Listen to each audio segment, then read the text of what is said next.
ہم میں سے ہر ایک صاحب عقل شخص یہ جانتا ہے کہ یہ دنیا کی زندگی بس تھوڑی سی زندگی ہے،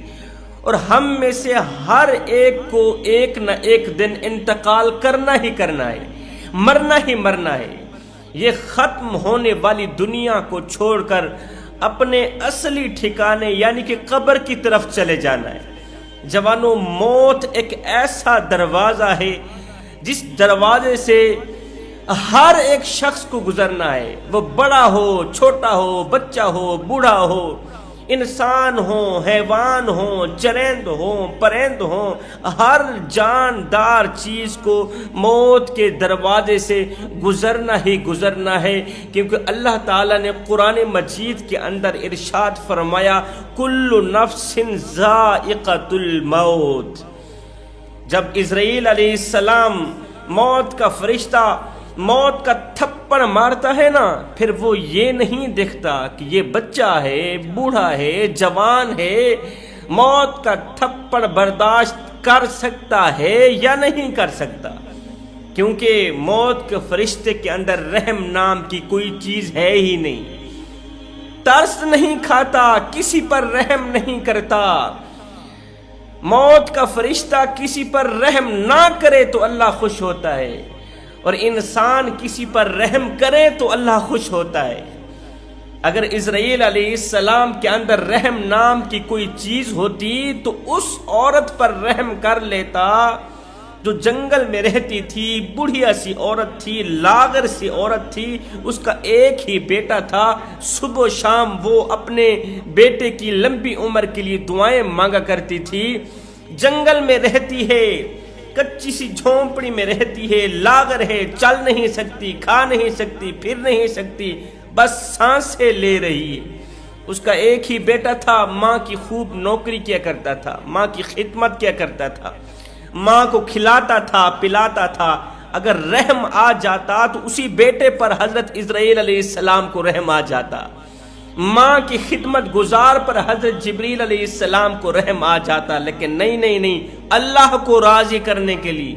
کہ کسی پر رحم نہیں کھاؤں گا، اللہ راضی ہوگا، اللہ مجھ پر خوش ہوگا۔ جب اوپر سے بلاوا آ گیا تو حضرت اسرائیل علیہ السلام نے اس نوجوان بیٹے کی روح نکال لی، نہیں دیکھا کہ یہ ماں کی خدمت کرنے والا ہے، اس کے بغیر اس کی ماں کہاں جائے گی، جنگلی جانور کھا جائیں گے، ماں گھر میں اکیلی رہ گئی، تنہا رہ گئی۔ حضرت جبریل علیہ السلام نے بیٹے کی روح نکالی، لے گئے۔ اس کے بعد ماں کے ساتھ کیا بنا ہوگا؟ وہ ماں جو اٹھ نہیں سکتی، چل نہیں سکتی، کیسے گئی ہوگی، کیسے اعلان کروایا ہوگا کہ میرا نوجوان بیٹا فوت ہو گیا ہے، اب اس کی دیکھ بھال کرنے والا کون ہوگا؟ ماں نے کیسے اپنے بیٹے کو غسل دیا ہوگا، کس طرح اسے کفن دیا ہوگا، کس طرح اس کی قبر کھودی ہوگی، کس طرح اس کی تدفین کی ہوگی۔ وہ تو چل بھی نہیں سکتی، وہ تو پھر بھی نہیں سکتی۔ اسرائیل کو چاہیے تھا کہ اس پر رحم کر لیتا، لیکن نہیں، اگر اسرائیل نے اس پر رحم نہیں کیا، ہم پر بھی رحم نہیں کرنے والا، ہم پر بھی ترس نہیں کھانے والا۔ جب کوئی ہاتھ اور سانس دونوں چھوڑ دیتا ہے نا، پھر اللہ تعالیٰ انگل پکڑنے والا کوئی نہ کوئی بھیج ہی دیتا ہے، پھر اللہ تعالیٰ کوئی نہ کوئی مددگار بھیج ہی دیتا ہے۔ اس دنیا میں آنے کی ترکیب تو ہے مگر جانے کی ترکیب نہیں ہے۔ اللہ تعالیٰ اگر چاہتا تو روح نکالنے کی ڈیوٹی حضرت جبریل علیہ السلام کو بھی لگا سکتا تھا، یہ ڈیوٹی میکائیل کو بھی دے سکتا تھا، اسرافیل کو بھی دے سکتا تھا، لیکن نہیں، اللہ تعالیٰ نے اسرائیل علیہ السلام کو ہی یہ ڈیوٹی کیوں دی؟ جب اللہ تعالیٰ نے انسان کی تخلیق فرمانا چاہی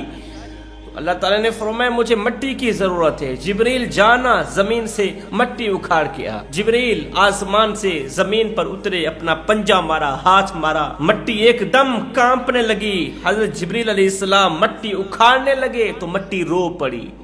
رو کر کہنے لگی، گریہ وزاری کرنے لگی، کہنے لگی ہم پر ترس کھاؤ، ہم پر رحم کرو، مٹی کو ہم سے جدا مت کرو، ہم پر رحم کرو، مٹی کو ہم سے جدا مت کرو۔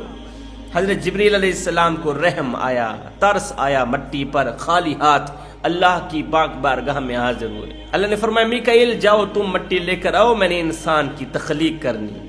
حضرت میکائیل علیہ السلام زمین پر اترے، پنجہ مارا، ہاتھ مارا، مٹی اکھاڑنے لگے تو مٹی رو پڑی، چیخ کر کہنے لگی ہم پر رحم کرو، ہم پر ترس کھاؤ، مٹی کو ہم سے جدا مت کرو۔ مٹی چھوڑ کر چلے گئے، رحم آیا نا، ترس آیا۔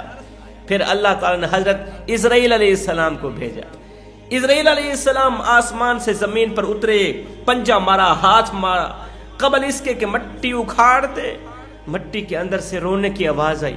کہنے لگی ہم پر رحم کرو، ترس کھاؤ، مٹی کو ہم سے جدا مت کرو۔ مٹی کا رونا سن کر حضرت اسرائیل علیہ السلام کہنے لگے مٹی میں کیا کروں، تیرا رونا دیکھوں یا اپنے رب کا حکم دیکھوں، تیرا رونا دیکھوں یا اپنے رب کا حکم دیکھوں۔ اللہ نے فرمایا اسرائیل آج سے روح نکالنے کی ڈیوٹی بھی تیری ہے، جب اوپر سے آرڈر آ جائیں، جب وقت پورا ہو جائے تو پھر مت دیکھنا ماؤں سے بچے جدا ہو رہے ہیں، ماؤں کی جھولیاں خالی ہو رہی ہیں، باپ کا بازو کٹ رہا ہے، بچے یتیم ہو رہے ہیں، کسی پر ترس نہیں کھانا، کسی پر رحم نہیں کرنا۔ تو جب موت کا فرشتہ تھپڑ مارتا ہے نا، پھر وہ نہیں دیکھتا کہ یہ بچہ ہے، بوڑھا ہے، نوجوان ہے، تھپڑ برداشت کرنے کی طاقت رکھتا بھی ہے یا نہیں رکھتا۔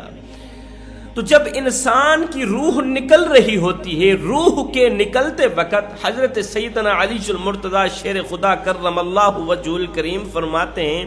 کہ میں نے رسول کریم صلی اللہ علیہ وسلم سے سنا، اللہ کے رسول نے فرمایا کہ جب انسان کی روح نکل رہی ہوتی ہے،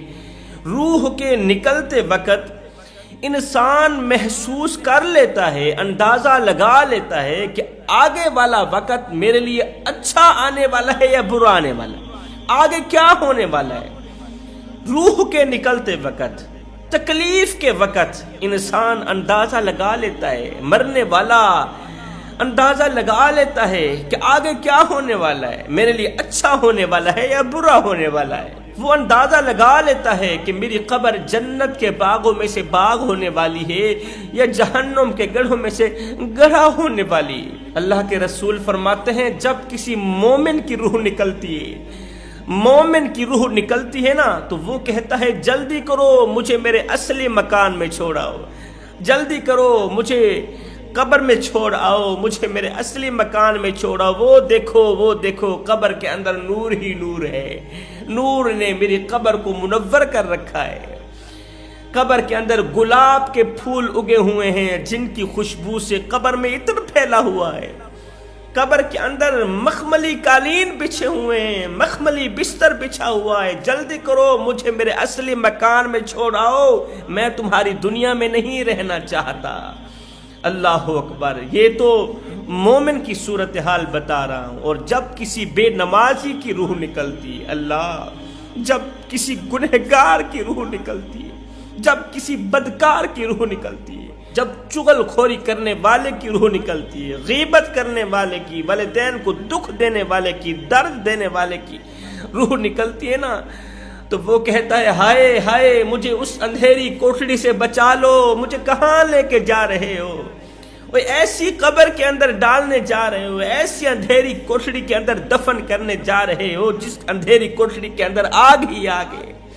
جس قبر کے اندر آگ ہی آگے، بچھو ہی بچھو ہیں، کیڑے ہی کیڑے ہیں، جو قبر جہنم کے گڑھوں میں سے گڑھا بنی پڑی ہے، مجھے اس اندھیری قبر میں چھوڑنے جا رہے ہو۔ یہ گنہگار اپنی اولاد کو کہتا ہے او میرے بچوں مجھ پر ترس کیوں نہیں کھاتے، اپنے باپ پر رحم کیوں نہیں کرتے، میں وہ باپ ہوں جو بوڑھی کمر پہ بوریاں لاد لاد کے، کمزور سے کندھے پہ بوریاں لاد لاد کے، دن رات اوور ٹائم لگا کے کماتا رہا کہ مجھے کچھ ملے نہ ملے، میرے بچوں کو روٹی کا ٹکڑا مل جائے، میرے بچوں کو روٹی کا نوالا مل جائے۔